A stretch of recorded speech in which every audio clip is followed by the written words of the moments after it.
അപ്പോൾ നമ്മൾ അതിൻ്റെ ഇൻവേഴ്സ് കാണണം. ഇൻവേഴ്സ് കണ്ടിട്ട് P inverse A into P എന്ന് പറയുന്ന ഡയഗണൽ മെട്രിക്സ് ആണെങ്കിലാണ് അതെന്താണ് നമുക്ക് കണ്ടുപിടിക്കണം. ആണോ എന്ന് ഡയഗണലൈസബിൾ ആണോ എന്ന് കണ്ടുപിടിക്കാൻ വേണ്ടി അത് കാണണം. അപ്പോൾ അതിനാദ്യം പിയുടെ ഇൻവേഴ്സ് കാണണം. പിയുടെ ഇൻവേഴ്സ് കാണാൻ നമ്മൾ പഠിച്ചതാണ്. പി എന്ന് പറയുന്ന മെട്രിക്സ് ഇവിടെ എന്താ ചെയ്യുന്നത് എന്ന് വെച്ചാൽ റോ ട്രാൻസ്ഫോർമേഷനിലൂടെയാണ് എന്ത് കാണുന്നത്, ഇൻവേഴ്സ് കാണുന്നത്.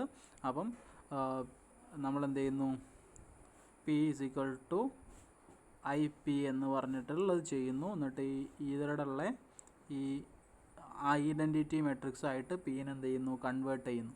P is equal to I പിയിൽ തുടങ്ങിയിട്ട് നമ്മളെന്താണ് I is equal to P inverse into P എന്നുള്ള രീതിയിലേക്ക് ആൻസർ കൊണ്ടുവരിക. ആ രീതിയിലാണ് നമ്മൾ ഇൻവേഴ്സ് കാണുന്നത്. നമ്മൾ പഠിച്ച മെത്തേഡാണ് ഇൻവേഴ്സ് കാണാൻ. അപ്പോൾ നമ്മൾ ഈ തന്നിട്ടുള്ള -2 -1 0 1 0 1 1 1 0 എന്നുള്ളതിനെ ഐഡൻറ്റിറ്റി മെട്രിക്സ് ആക്കുന്നു. നമ്മൾ ഐഡൻറ്റിറ്റി മെട്രിക്സ് ആക്കുന്നു. അതിനുവേണ്ടി ആദ്യം -2 എന്ന് പറയുന്നത് 1 ആക്കാൻ, ലീഡിങ് 1 ആക്കാൻ വേണ്ടി മൊത്തത്തിൽ -1/2 കൊണ്ട് ഇൻറ്റു ചെയ്യുന്നു. അപ്പം 1 1/2 0 എന്ന് കിട്ടും. അതിനനുസരിച്ച് ഈ സൈഡിലും ചേഞ്ചസ് വരും. -1/2 0 0 എന്ന് വരും. അടുത്തത് അതിൻ്റെ താഴെ രണ്ട് എലമെൻറ്റ് റോ റെഡ്യൂസ്ഡ് ഇക്വലൻ ഫോം ആകുമ്പോൾ താഴെ 1 1 0 ആക്കാൻ R2 ഗീസ് R2 - R1 R3 ഗീസ് R3 - R1 ചെയ്യുമ്പോൾ 1 0 0 എന്ന് വരും. അതിനനുസരിച്ച് ഈ സെക്കൻഡ് റോയിൽ മാറ്റങ്ങൾ വരും, ചേഞ്ചസ് വരും. അടുത്ത എന്ത് ചെയ്യണം, അടുത്ത സെക്കൻഡ് റോയിലെ ഫസ്റ്റ് നോൺ സീറോ എലമെൻ്റ് ആയിട്ടുള്ള എന്തോ -1/2 -1/2 നമുക്ക് 1 ആക്കണം. -1/2 1 ആക്കാൻ വേണ്ടി -2 കൊണ്ട് ആ റോ മൊത്തത്തിൽ മൾട്ടിപ്ലൈ ചെയ്യും. അപ്പോൾ ആ റോയിൽ മൊത്തത്തിൽ -2 കൊണ്ട് മൾട്ടിപ്ലൈ ചെയ്യുമ്പോൾ എന്തായിരുന്നു 1 വരും. 1 വന്നു കഴിഞ്ഞാൽ അത് ലീഡിങ് 1 ആയി. ലീഡിങ് 1ൻ്റെ മുകളിലും താഴും 0 വരുത്താൻ വേണ്ടി R1 gives R1 -1/2 R2 R3 gives R3 -1/2 R2 ചെയ്യുന്നു. അപ്പോൾ താഴെ മുകളിലും 0 വരും. അതിനനുസരിച്ച് ഈ രണ്ട് ഫസ്റ്റ് റോയിലും തേർഡ് റോയിലും ചേഞ്ചസ് വരും. പിന്നെ ലാസ്റ്റ് ഇവിടെ അടുത്ത നോൺ സീറോ എലമെൻറ്റ് എന്ന് പറഞ്ഞാൽ ഇവിടെ ഓൾറെഡി 1 ആണ്, ലീഡിങ് 1 ആണ്. ലീഡിങ് 1ൻ്റെ മുകളിലുള്ള 2ഉം 1 -2ഉം 1ഉം 0 ആക്കണം. -2ഉം 1ഉം 0 ആക്കാൻ നമ്മൾ ചെയ്യുന്ന operation R1 gives R1 - R3 R2 gives R3 + 2R3 എന്ന് പറയുന്ന ഓപ്പറേഷൻ ചെയ്യുമ്പോൾ ഐഡൻറ്റിറ്റി മെട്രിക്സ് ആയിട്ട് ഇത് മാറുന്നു. ഇവിടെ വരുന്ന ചേഞ്ചസ് അനുസരിച്ച് ഇതെന്താ ഏത് ഫോമിലായിട്ട് മാറും, I is equal to P inverse into P എന്നുള്ള ഫോമിലേക്കായിട്ട് മാറി. അപ്പോൾ ഈ കിട്ടിയ മെട്രിക്സ് ആണ് നമ്മുടെ എന്ത് പി ഇൻവേഴ്സ് എന്ന് പറയുന്നത്. അപ്പോൾ നമ്മൾ പി ഇൻവേഴ്സ് എന്ന് പറഞ്ഞാൽ അത് എഴുതുന്നു. P inverse is equal to നമ്മൾ കണ്ടുപിടിച്ച ഈ മെട്രിക്സ് പി ഇൻവേഴ്സ് കിട്ടി. പി ഇൻവേഴ്സ് കിട്ടിക്കഴിഞ്ഞാൽ നമ്മളെന്താണ് അത് ഡയഗണലൈസബിൾ ആണോ എന്ന് നോക്കാൻ P inverse A into P കാണുന്നു. പി ഇൻവേഴ്സിനെ എനെ കൊണ്ട് ഇൻറ്റു ചെയ്യുന്നു, പിന്നെ പീനെ കൊണ്ട് എന്ത് ചെയ്യുന്നു, ഇൻറ്റു ചെയ്യുന്നു. ആദ്യത്തെ ഫസ്റ്റ് രണ്ടെണ്ണം ഇൻറ്റു ചെയ്യുക, അല്ലെങ്കിൽ രണ്ടാമത്തെ ഇത് ഇൻറ്റു ചെയ്യുക, എങ്ങനെയാണെങ്കിലും കുഴപ്പമില്ല. ഫസ്റ്റ് രണ്ടെണ്ണം ഇൻറ്റു ചെയ്തിട്ടുണ്ടെങ്കിൽ ഇതാണ് ആൻസർ കിട്ടുക. അതിനെ മൂന്നാമത്തെ മെട്രിക്സ് കൊണ്ട് ഇൻറ്റു ചെയ്യുന്നു. ഇൻറ്റു ചെയ്യുമ്പോൾ നമുക്ക് കിട്ടുന്നത് 1 0 0 0 2 0 0 0 2 എന്ന് പറയുന്ന എന്താണ് ഡയഗണൽ മെട്രിക്സ് ആണ് കിട്ടിയത്. അപ്പോൾ ഡയഗണൽ മെട്രിക്സ് ആണെങ്കിൽ, അതായത് ഡയഗണൽ മെട്രിക്സ് ആണെങ്കിൽ നമുക്ക് എന്ത് പറയാം, അത് എ എന്ന് പറയുന്നത് ഡയഗണലൈസബിൾ ആണ് എന്ന് പറയാം. എ എന്ന് പറഞ്ഞാൽ ഡയഗണലൈസബിൾ ആണെന്ന് പറയുമ്പോൾ ഇവിടെ നമ്മളൊരു സാധനം ശ്രദ്ധിക്കണം. ഈ ഡയഗണൽ എലമെൻറ്റുകൾ നോക്കിയ 1 2 2 ഈ 1 2 2 നമ്മൾ എവിടെയോ കണ്ടിട്ടുണ്ടല്ലോ. 1 2 2 കണ്ടത് എവിടെയാ, ലാംഡേൻ്റെ വാല്യൂ, അതായത് എയ്ഗൺ വാല്യൂസ് നമുക്ക് കിട്ടിയത് എന്തായിരുന്നു 1 2 2 ആണ്. എയ്ഗൺ വാല്യൂസ് കിട്ടിയ ആ എയ്ഗൺ വാല്യൂസ് തന്നെയാണ് നമുക്ക് എന്ത് കിട്ടിയത്, എന്തായിട്ട് കിട്ടിയത്, ഡയഗണൽ എലമെൻറ്റ്സ് ആയിട്ട് കിട്ടിയത്. അപ്പോൾ നമുക്ക് ആ മെട്രിക്സ് പി കണ്ടുപിടിക്കാൻ ശരിക്കും എളുപ്പമാണ്. എന്ത് ചെയ്താൽ നേരെ 1 2 2 0 0 0 0 0 0 എന്ന് എഴുതാൻ മതി അല്ലേ. പക്ഷെ അങ്ങനെ എഴുതാൻ പറ്റില്ല, ഡയറക്റ്റ് അങ്ങനെ എഴുതാൻ പറ്റില്ല. കാരണം ചില സമയത്ത് ഇങ്ങനെയാണെന്നുണ്ടെങ്കിൽ 1 2 2 ആണെന്നുണ്ടെങ്കിൽ അതിൽ എന്താണ് 2 ഡിസ്റ്റിങ്ക്റ്റ് വാല്യൂസാണുള്ളത്, എയ്ഗൺ വാല്യൂസാണുള്ളത്. അപ്പോൾ അതിന് ഡയഗണലൈസബിൾ ആണോ അല്ലേ എന്ന് പോലും നമുക്ക് അറിയില്ല. അപ്പോൾ ഡയഗണലൈസബിൾ ആണെങ്കിലാണ് അങ്ങനെ വരുന്നത്. ആണോ എന്ന് ആദ്യം എന്ത് ചെയ്യണം, ചെക്ക് ചെയ്യണം. ആണോ എന്ന് ചെക്ക് ചെയ്യണമെങ്കിൽ ഈ പറഞ്ഞ ഈ സ്റ്റെപ്പുകളൊക്കെ എന്ത് ചെയ്യണം, നമ്മൾ ഈ സ്റ്റെപ്പുകളൊക്കെ ഫോളോ ചെയ്താലേ ഡയഗണലൈസബിൾ ആണോ എന്ന് അറിയുള്ളൂ. ആണെങ്കിൽ വരുന്ന ആൻസർ അത് തന്നെയായിരിക്കും 1 2 2 എന്നാണ് ഡയഗണൽ എലമെൻറ്റ്സ് ആയിട്ട് എന്ത് ചെയ്തത് വന്നത്. അപ്പോൾ ഇതാണെന്ത്, ഇങ്ങനെയാണ് ഡയഗണലൈസബിൾ ആണോ എന്ന് ചെക്ക് ചെയ്യുകയാണെങ്കിൽ പി എന്താണെന്ന് കണ്ടുപിടിക്കാമെന്നൊക്കെ പറയുന്നത് ഇതാണ്. ഇതേ ക്വസ്റ്റ്യൻ തന്നെയാണ്, ഇതേപോലത്തെ ഒരു ക്വസ്റ്റ്യൻ തന്നെയാണ് അടുത്തത്. എന്താണ്, show that the following matrix is not diagonalizable. Okay, എന്ന് പറഞ്ഞ മെട്രിക്സ് തന്നു. നമ്മൾ എന്ത് ചെയ്യുന്നു, നേരത്തെ കണ്ടിട്ടുള്ള പോലെ ലാംഡ കാണുന്നു. ലാംഡ കാണാൻ ക്യാരക്ടറിസ്റ്റിക് ഇക്വേഷൻ എഴുതിയിട്ട് വിച്ച് ഈസ് ഈക്വൽ ടു 0 എന്ന് കൊടുത്തിട്ടാണ് ലാംഡ കാണുമ്പോൾ 1 2 2 എന്ന് കിട്ടി. ലാംഡ ഈസ് ഈക്വൽ ടു 1 2 2 എന്ന് പറഞ്ഞാൽ രണ്ട് ഡിസ്റ്റിങ്ക്റ്റ് വേരിയബിളാണ് ഉള്ളത്.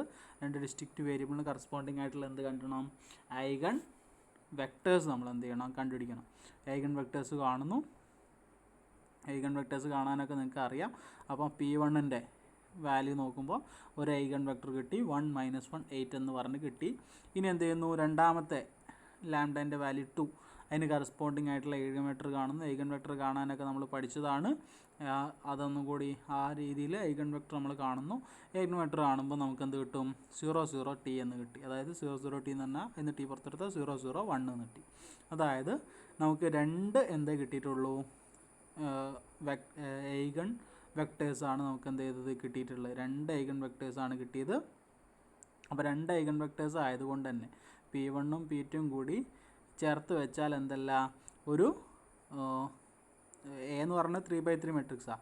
എ എന്ന് പറഞ്ഞാൽ 3/3 മെട്രിക്സാണ്. പക്ഷേ നമുക്ക് എന്ത് കിട്ടിയിട്ടുള്ളൂ, എക്ക് പി കാണുമ്പം ഒരു 2/3 മെട്രിക്സ്, 3/2 മെട്രിക്സ് ആണ് കിട്ടിയത്. അപ്പോൾ അതെന്തല്ല, ഡയഗണലൈസബിൾ അല്ല.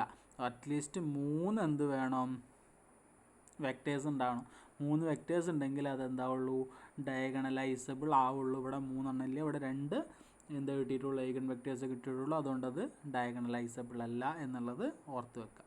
ഓക്കെ, പിന്നെ നമ്മൾ നേരത്തെ റിമാർക്ക് എന്ന് പറഞ്ഞ രണ്ട് കാര്യങ്ങളാണ് ഇമ്പോർട്ടൻ്റ് ആയിട്ടുള്ള രണ്ട് കാര്യം നമ്മൾ ഓൾറെഡി പറഞ്ഞു. അപ്പം എ എന്ന് പറയുന്ന ഒരു മെട്രിക്സ് ഡയഗണലൈസബിൾ ആണോ എന്ന് നോക്കാൻ, എ എന്ന് പറഞ്ഞൊരു മെട്രിക്സ് വന്നിട്ടുണ്ടെങ്കിൽ ഡയഗണലൈസബിൾ ആണോ എന്ന് നോക്കാൻ നമ്മൾ എന്ത് ചെയ്താൽ മതി, എനെ വേറൊരു ഐഡിയ ആണ്, എനെ എന്ത് ചെയ്താൽ മതി, ഐഡൻറ്റിറ്റി മെട്രിക്സിലേക്ക് എന്ത് ചെയ്യുക, കൺവേർട്ട് ചെയ്യുക.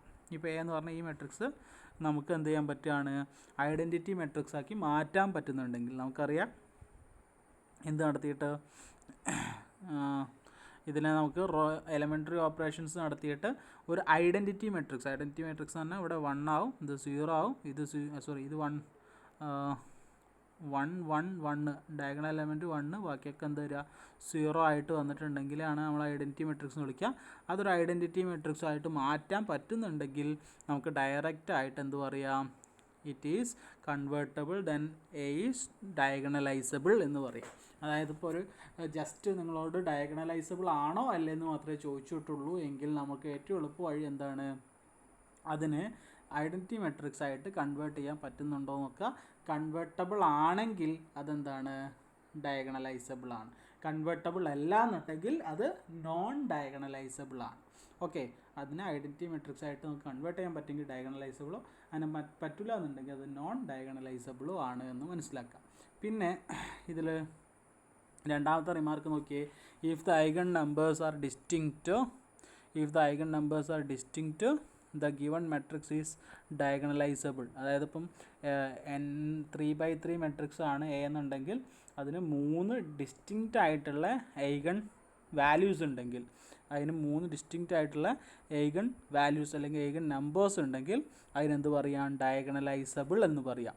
ബട്ട് അതെന്തല്ല, if it is not distinct അല്ല എന്നുണ്ടെങ്കിൽ നമുക്ക് തിരിച്ച് എന്ത് ചെയ്യാൻ പറ്റില്ല, നോൺ ഡയഗണലൈസബിൾ ആണെന്ന് ഉറപ്പിച്ച് എന്ത് ചെയ്യാൻ പറ്റില്ല, പറയാൻ പറ്റില്ല. It is not sure that A is non diagonalizable. നമ്മൾ അതിനൊരു എക്സാമ്പിൾ കണ്ടു. ഏത്, ഇപ്പോൾ തൊട്ട് മുന്നത്തെ എക്സാമ്പിൾ ഏത്, 1 2 2 എന്ന് പറഞ്ഞ് നമുക്ക് എന്ത് കിട്ടി, 2 ഡിസ്റ്റിങ്ക്റ്റ് വാല്യൂസേ കിട്ടിയിട്ടുള്ളൂ. 3/3 മെട്രിക്സ് ആയിരുന്നു, പക്ഷേ എന്താ കിട്ടിയിട്ടുള്ളൂ, 1 2 2 എന്ന് പറയുമ്പം 1ഉം 2 എന്ന് പറഞ്ഞ 2 ഡിസ്റ്റിങ്ക്റ്റ് ഐഗൺ വാല്യൂസേ ഉള്ളൂ. പക്ഷേ നമുക്കത് എന്താണെന്നാണ് മനസ്സിലായത്, അത് ചെയ്തു വന്നപ്പോൾ നമുക്ക് എന്താണ്, അത് ഡയഗണലൈസബിളായി. അപ്പം നേരെ തിരിച്ച് പറയാൻ പറ്റില്ല.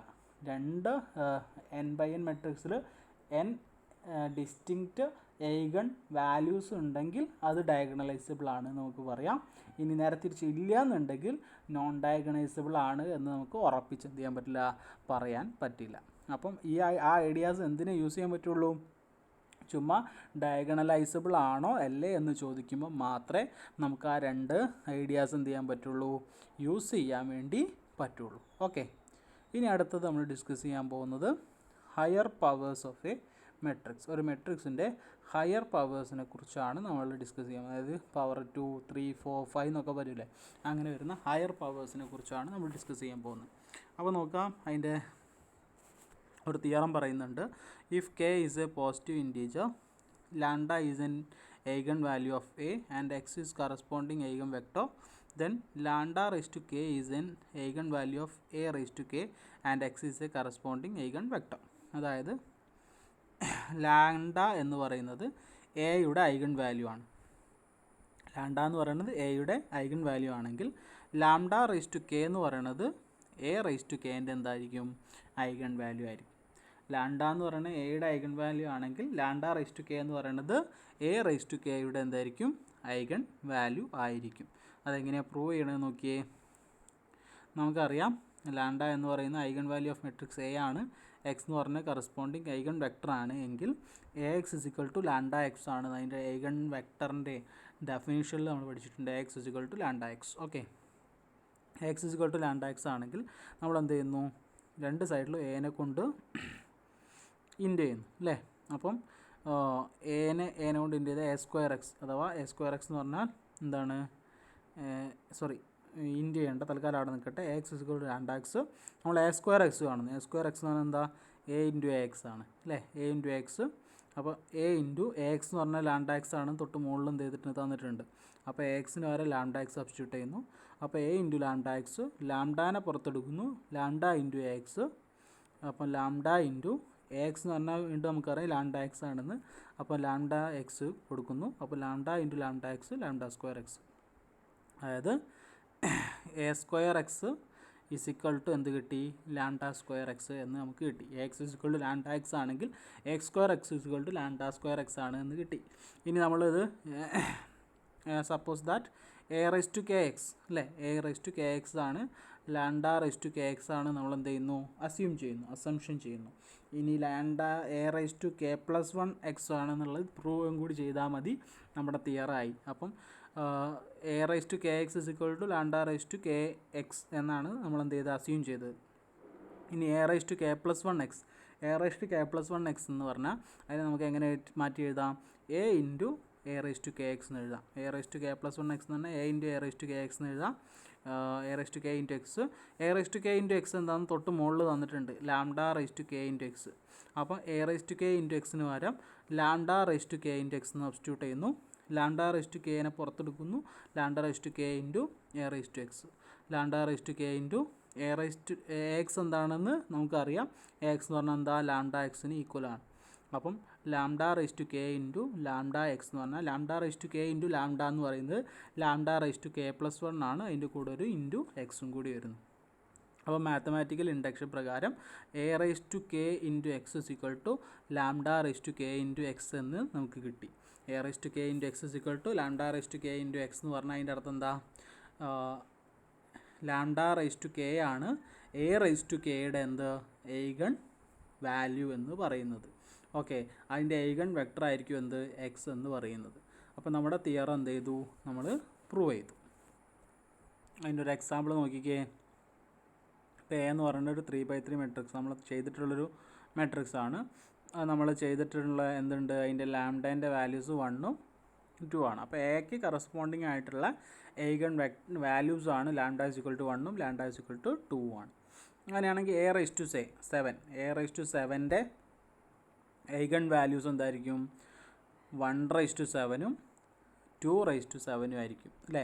അതായത് എയുടെ ഐഗൺ വാല്യൂ ആണ് ലാംഡ എങ്കിൽ എ റൈസ് ടു കെയുടെ ഐഗൺ വാല്യൂ ആണ് ലാംഡ റൈസ് ടു കെ എന്ന് പറഞ്ഞു. അതുപോലെ തന്നെയല്ല ഇത് എയുടെ ഐഗൺ വാല്യൂ ആണ് 1 എന്നുണ്ടെങ്കിൽ എ റൈസ് ടു 7ൻ്റെ ഐഗൺ വാല്യൂ ആണ് 1 റൈസ് ടു 7.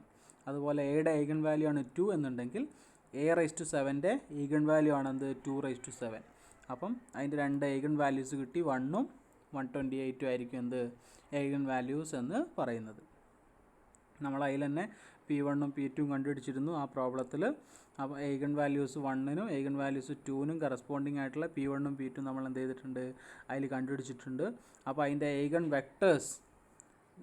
വെക്ടേഴ്സ് കറസ്പോണ്ടിങ് ആയിട്ടുള്ള എന്ത് തന്നെയായിരിക്കും, λ=1നും λ=128നും കറസ്പോണ്ടിങ് ആയിട്ടുള്ള വെക്ടേഴ്സും എന്ത് തന്നെയായിരിക്കും, P1ഉം P2 തന്നെയായിരിക്കും. നാളെ എക്സ് സെയിം ആയിരിക്കും നമ്മൾ പറഞ്ഞിട്ടുണ്ട്. അപ്പോൾ അതിൻ്റെ വെക്ടേഴ്സ് എന്ത് തന്നെയായിരിക്കും, P1ഉം P2 തന്നെയായിരിക്കും. പക്ഷേ ഏഗൺ വാല്യൂസ് എന്തുണ്ടാവും, ചേഞ്ച് ഉണ്ടാവും. λ⁴k ആയിരിക്കും അതിൻ്റെ എന്ത് ഏഗൺ വാല്യൂസ് എന്ന് പറയുന്നത്.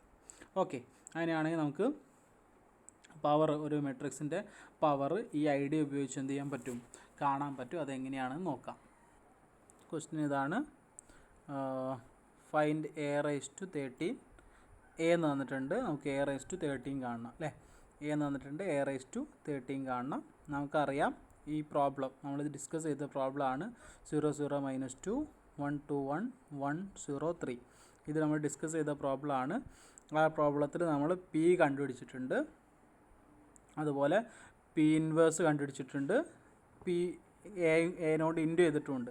അതായത് P ഇൻവേഴ്സ് A × P ചെയ്തപ്പോൾ നമുക്ക് കിട്ടിയിരുന്ന ആൻസർ ഇതായിരുന്നു അല്ലേ. അപ്പോൾ ഡയഗണൽ മെട്രിക്സ് ആണ്, അതുകൊണ്ട് തന്നെ അതിനെ നമുക്ക് ഡയഗണലൈസബിൾ ആണ് എന്നൊക്കെ നമ്മൾ ഡിസ്കസ് ചെയ്തിരുന്നു. അപ്പോൾ നമുക്ക് D കണ്ടുപിടിക്കാൻ നമ്മൾ D നേരത്തെ തന്നെ ഇത് കണ്ടുപിടിച്ചത് കൊണ്ടാണ്. അല്ലെങ്കിൽ നമ്മൾ എന്ത് ചെയ്യണം, ആദ്യം തന്ന മെട്രിക്സ് ഉപയോഗിച്ചിട്ട് എന്ത് ചെയ്യണം, P കണ്ടുപിടിക്കണം.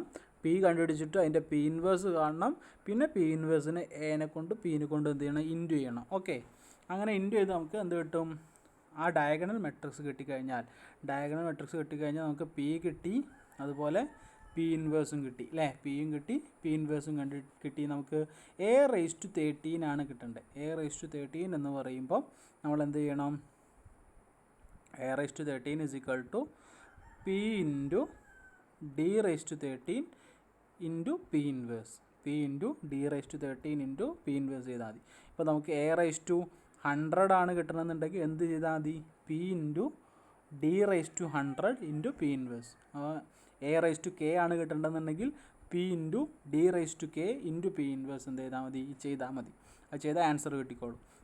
ഇവിടെ P നമ്മൾ കണ്ടുവച്ച P ഏതാ, -2 1 1 -1 0 0 0 1 0. ഓക്കെ, അതുപോലെ D⁻30 എന്ന് പറയുമ്പോൾ എന്താ, D നമ്മളിവിടെ കണ്ടുവച്ചു. ഇവിടെ നേരത്തെ കണ്ടുവച്ചിട്ടുണ്ട്. D⁻30 എന്ന് പറയുമ്പോൾ എല്ലാ എലമെൻറ്റുകൾക്കും ⁻13 അല്ലേ, അതായത് 1⁻13, ബാക്കിയൊക്കെ 0⁻13 എന്ന് പറഞ്ഞാൽ 0 ആയതുകൊണ്ട്, പിന്നെ 2⁻13 2⁻13 എന്നാണ് വരുന്നത്. പിന്നെ P എന്ന് പറയുന്നത് നമ്മൾ ഓൾറെഡി എന്ത് ചെയ്തിട്ടുണ്ട്, കണ്ടുവച്ചിട്ടുണ്ട്. അപ്പോൾ നമ്മൾ ഫസ്റ്റത്തെ രണ്ടെണ്ണം ഇൻറ്റു ചെയ്യുന്നു. ഫസ്റ്റ് രണ്ട് മെട്രിക്സുകൾ, ഈ രണ്ട് മെട്രിക്സുകൾ തമ്മിൽ ഇൻറ്റു ചെയ്യുന്നു. ആ ഇൻറ്റു ചെയ്യുന്നതാണ് താഴെ എന്ത് ചെയ്തിട്ടുള്ളത്, കാണിച്ചിട്ടുള്ളത്. എങ്ങനെയാണ്, -2 × 1⁻13 -1 × 2⁻13, അങ്ങനെ നമ്മൾ എന്ത് ചെയ്യുന്നു, ഇൻറ്റു ചെയ്യുക. മെട്രിക്സുകൾ ഇൻറ്റു ചെയ്യാൻ നിങ്ങൾക്കറിയാം. അപ്പം ഇത് ചെയ്ത് കഴിഞ്ഞാൽ കിട്ടുന്ന ആൻസറാണ് ഇതിൻ്റെ താഴെ എന്ത് ചെയ്തിട്ടുള്ളത്, -2 8192, അതുപോലെ 1 എന്നൊക്കെ പറയുന്ന വാല്യൂസ് അതിന് ഇതുകൊണ്ട് എന്ത് ചെയ്യുന്നു, ഇൻറ്റു ചെയ്യുമ്പോൾ നമുക്ക് കിട്ടുന്ന ആൻസർ ഇതായിരിക്കും. അതായത് A⁻13 എന്ന് പറയുന്നത് ഈ മെട്രിക്സ് ആയിരിക്കും. അപ്പോൾ ഇത്രയും നമ്മൾ ചെയ്യുന്നുള്ളൂ. നമുക്ക് ഒരു A⁻13 ഒക്കെ ആകുമ്പം അത് A എന്ന് പറഞ്ഞാൽ 13 ടൈംസ് ഇൻറ്റു എന്ന് പറഞ്ഞാൽ ഇമ്പോസിബിൾ ആണ്. അപ്പോൾ അതിന് കണ്ടുപിടിക്കാനുള്ള ഒരേ ഒരു വഴി എന്ന് പറഞ്ഞാൽ ഇതാണ്. ആദ്യം നമ്മൾ എന്ത് കാണുക, അതിൻ്റെ P കാണുക. P കണ്ട P ഇൻവേഴ്സ് കാണുക.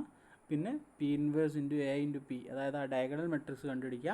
ആ ഡയഗണൽ മെട്രിക്സ് കണ്ടുപിടിച്ചാൽ A13 കാണാൻ P × D⁻13 × P ഇൻവേഴ്സ് കണ്ടാൽ മതി. ഇനി A⁻15 ആണെങ്കിൽ P × D⁻15 × P ഇൻവേഴ്സ് എന്ത് ചെയ്താൽ മതി, കണ്ടാൽ മതി എന്നുള്ളതാണ്. വളരെ സിമ്പിളായിട്ട് അത് നമുക്ക് ചെയ്യാൻ പറ്റും. അപ്പോൾ അടുത്തതായിട്ട് നമ്മൾ നോക്കാൻ പോകുന്നത് ജോമെട്രിക് ആൻഡ് അൾജിബ്രിക് മൾട്ടിപ്ലിസിറ്റി. എന്താണ് ജോമെട്രിക് മൾട്ടിപ്ലിസിറ്റി, അതുപോലെ എന്താണ് അൾജിബ്രിക് മൾട്ടിപ്ലിസിറ്റി എന്നാണ് നമ്മൾ ഡിസ്കസ് ചെയ്യാൻ പോകുന്നത്. വളരെ സിമ്പിളായിട്ട് എന്ത് ചെയ്യാം, അത് ഒരു എക്സാമ്പിൾ വെച്ചിട്ട് പറഞ്ഞ് കാണിച്ചു തരാം. ഓക്കെ, അതായത് ഇപ്പോൾ നമ്മൾ നേരത്തെ ക്വസ്റ്റ്യനിൽ നമുക്ക് ലാംഡേൻ്റെ വാല്യൂ കിട്ടി 1 2 2 അല്ലേ. ഇപ്പോൾ തൊട്ട് മുന്നേ ചെയ്ത ക്വസ്റ്റ്യനിൽ തന്നെ മുന്നേ ചെയ്ത ക്വസ്റ്റ്യനിൽ നമ്മളെ ലാംഡേൻ്റെ വാല്യൂ ഈ ക്വസ്റ്റ്യനായിരുന്നു. ഈ ക്വസ്റ്റ്യൻ തന്നെ ഇതിന് മുന്നേ നമ്മൾ 9ാമത്തെ വർക്കൗട്ട് പ്രോബ്ലത്തിൽ നമ്മൾ ചെയ്തതാണ്. അതിൻ്റെ എന്തായിരുന്നു ലാംഡേൻ്റെ വാല്യൂ 122 നമുക്ക് കിട്ടി. ലാംഡേൻ്റെ വാല്യൂ 122 കിട്ടിയാൽ അതിൻ്റെ അൾജിബ്രിക് മൾട്ടിപ്ലിസിറ്റി എന്ന് പറയുന്നത് ലാംഡ ഇസിക്വൽ ടു 1 അതുപോലെ ലാംഡ ഇസിക്വൽ ടു 2 രണ്ട് ഡിസ്റ്റിങ്ക്റ്റ് വാല്യൂസ് ആണുള്ളത്. ലാംഡ 1 ആവുക ലാംഡ 2 ആവുക എന്ന് പറഞ്ഞ രണ്ട് ഡിസ്റ്റിങ്ക്റ്റ് വാല്യൂസ് ആണ് ഉള്ളത്. അപ്പോൾ അൾജിബ്രിക് മൾട്ടിപ്ലിസിറ്റി ഓഫ് ലാംഡ 1 എന്ന് പറയുന്നത് 1 എത്ര പ്രാവശ്യം ഉണ്ട് എന്നുള്ളതാണ്, ഒരു പ്രാവശ്യമാണ്. അതുകൊണ്ട് algebraic multiplicity of lambda equal to 1 എന്ന് പറഞ്ഞാൽ 1 ആണ്.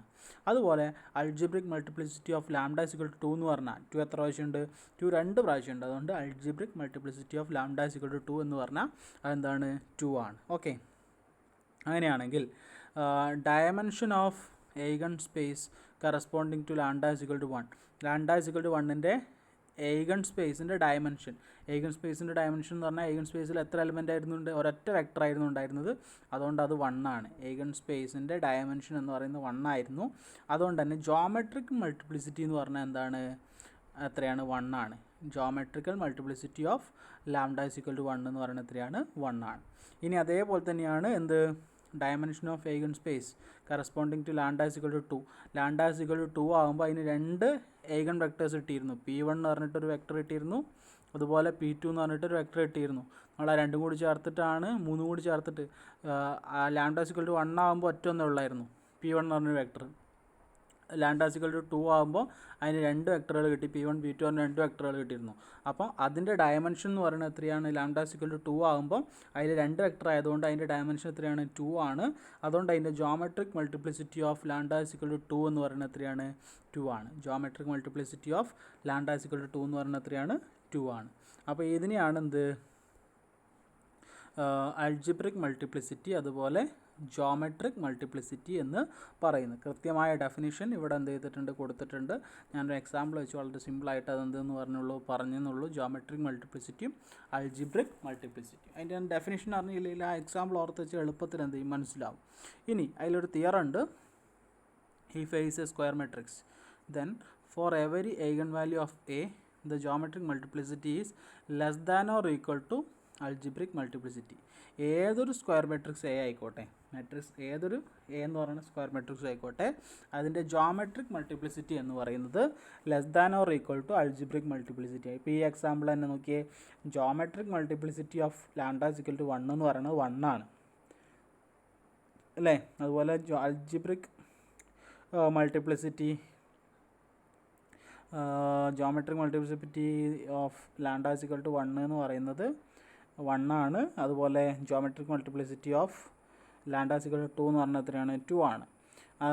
പക്ഷേ അതിനെക്കാട്ടി കുറവായിരിക്കും എന്ത് എപ്പോഴും? Geometric multiplicity is less than or equal to algebraic multiplicity. എപ്പോഴും ജോമെട്രിക് മൾട്ടിപ്ലിസിറ്റി ആയിരിക്കും എന്ത്? അൾജിബ്രിക് മൾട്ടിപ്ലിസിറ്റിനേക്കാളും കുറവുണ്ടാവുക. രണ്ടാമത്തെ അതെന്താ പറയുന്നത്? A is diagonalizable if and only if. A എന്ന് പറയുന്നത് ഡയഗണലൈസബിൾ ആയിരിക്കും എപ്പം? If and only if geometric multiplicity is equal to algebraic multiplicity. Geometric മൾട്ടിപ്ലിസിറ്റിയും അൾജിബ്രിക് മൾട്ടിപ്ലിസിറ്റിയും ഈക്വൽ ആകുമ്പോഴാണ് എന്താവുക? അൾജിബ്രിക് മൾട്ടിപ്ലിസിറ്റിയും ജോമെട്രിക് മൾട്ടിപ്ലിസിറ്റിയും ഈക്വൽ ആകുമ്പോഴാണ് അത് ഡയഗണലൈസബിൾ ആവുക. അപ്പോൾ ഈ കേസിൽ നോക്കിയേ, അൾജിബ്രിക് മൾട്ടിപ്ലിസിറ്റി എന്ന് പറയുന്നത് 1ഉം 2 ആണ് അല്ലേ? ജോമെട്രിക് മൾട്ടിപ്ലിസിറ്റി എന്ന് പറയുന്നത് നോക്കിയേ, അതും 1ഉം 2 ആണ്. അപ്പോൾ ആ രണ്ടും എന്താണ്? ഈക്വലാണ്. ഈ പറഞ്ഞ കേസ് എന്തായിരുന്നു? ഈ പറഞ്ഞ കേസ് ഡയഗണലൈസബിൾ ആയിരുന്നു. ഈ പറഞ്ഞ കേസ് എന്തായിരുന്നു? ഡയഗണലൈസബിൾ ആയിരുന്നു. ഇനി നേരത്തെ ഇത് ഡയഗണലൈസബിൾ അല്ലാത്തൊരു എക്സാമ്പിൾ നോക്കാം. ഡയഗണലൈസബിൾ അല്ലാത്തൊരു എക്സാമ്പിൾ ഏതായിരുന്നു? ഓക്കെ, ഈ എക്സാമ്പിളായിരുന്നു. ഡയഗണലൈസബിൾ അല്ലാത്ത എക്സാമ്പിൾ നോക്കുമ്പോൾ അതിന് നമുക്കെന്ത്? ലാംഡ ഇസിക്വൽ ടു 1, 2, 2 എന്ന് തന്നെയായിരുന്നു കിട്ടിയത്. അതായത് രണ്ട് distinct values, lambda is equal to 1ഉം ലാംഡ ഇസിക്വൽ ടു 2, രണ്ട് ഡിസ്റ്റിങ്ക്റ്റ് വാല്യൂസ്. അതിൻ്റെ ജോമെട്രിക് മൾട്ടിപ്ലിസിറ്റി എന്ന് പറയുമ്പോൾ എന്തായിരുന്നു? എത്രയായാലും ജോമെട്രിക് മൾട്ടിപ്ലിസിറ്റി നമ്മൾ കണ്ടിട്ടില്ല അല്ലേ? ഓക്കെ, ഇതിൽ നോക്ക്, വെക്ടേഴ്സിൻ്റെ എണ്ണം നോക്കിയേ, ഇവിടെ 1 അല്ലേ, P2ൽ 1, P1ലും എന്തായിരുന്നു, P1ലും 1 ആയിരുന്നു. അതായത് അതിൻ്റെ 2 വെക്ടേഴ്സാണ്. അതിൻ്റെ ജോമെട്രിക് മൾട്ടിപ്ലിസിറ്റി എന്ന് പറഞ്ഞത് എത്രയാണ് കിട്ടിയത്? ലാംഡ ഇസിക്വൽ ടു 1ൻ്റെ അൾജിബ്രിക് മൾട്ടിപ്ലിസിറ്റി 1 തന്നെയാണ്. അതിൻ്റെ അൾജിബ്രിക് മൾട്ടിപ്ലിസിറ്റിയും ജോമെട്രിക് മൾട്ടിപ്ലിസിറ്റിയും തമ്മിലുള്ള ഈ ഒരു എക്സാമ്പിൾ എടുത്ത് നോക്കുമ്പോൾ അതെന്താണ്, നോട്ട് ഈക്വൽ ആണ്. രണ്ടും തമ്മിൽ എന്തല്ല, സെയിം അല്ല ഉണ്ടാവുക. അതായത് ലാംഡ ഇസിക്വൽ ടു 1ൻ്റെ അൾജിബ്രിക് മൾട്ടിപ്ലിസിറ്റി നോക്കുക, ലാംഡ ഇസിക്വൽ ടു 2ൻ്റെ അൾജിബ്രിക് മൾട്ടിപ്ലിസിറ്റി നോക്കുക, അതുപോലെ ലാംഡ ഇസിക്വൽ ടു 1ൻ്റെ ജോമെട്രിക് മൾട്ടിപ്ലിസിറ്റി നോക്കുക, ലാംഡ ഇസിക്വൽ ടു 2ൻ്റെ ജോമെട്രിക് മൾട്ടിപ്ലിസിറ്റി നോക്കുക. രണ്ടും തമ്മിൽ എന്താവില്ല, ഈക്വൽ ആവില്ല. മറ്റേതിൽ ഫസ്റ്റത്തെ 1 എന്നാണ് കിട്ടുന്നത്, ഇതെത്ര കിട്ടും, 2 എന്ന് കിട്ടും. അത് രണ്ടും എന്തല്ല, ഈക്വൽ ആവില്ല. അതുകൊണ്ട് തന്നെ അതെന്തല്ല, നോൺ ഡയഗണലൈസബിൾ ആണ് എന്ന് നമുക്ക് ആ തിയറം പ്രകാരം പറയാൻ പറ്റും. അപ്പോൾ രണ്ടും അൾജിബ്രിക് മൾട്ടിപ്ലിസിറ്റിയും ജോമെട്രിക് മൾട്ടിപ്ലിസിറ്റിയും ഈക്വൽ ആകുമ്പോൾ മാത്രമാണ് നമ്മൾ എന്ത് വിളിക്കുക, അതിനെന്ത് വിളിക്കുക, ഡയഗണലൈസബിൾ ആണ് എന്ന് വിളിക്കുക. അപ്പോൾ ഈ സെക്ഷനിൽ ഇത്രയും കാര്യങ്ങളാണ് എന്ത് ചെയ്യാനുള്ളത്, ഡിസ്കസ് ചെയ്യാനുള്ളത്. ഓക്കെ.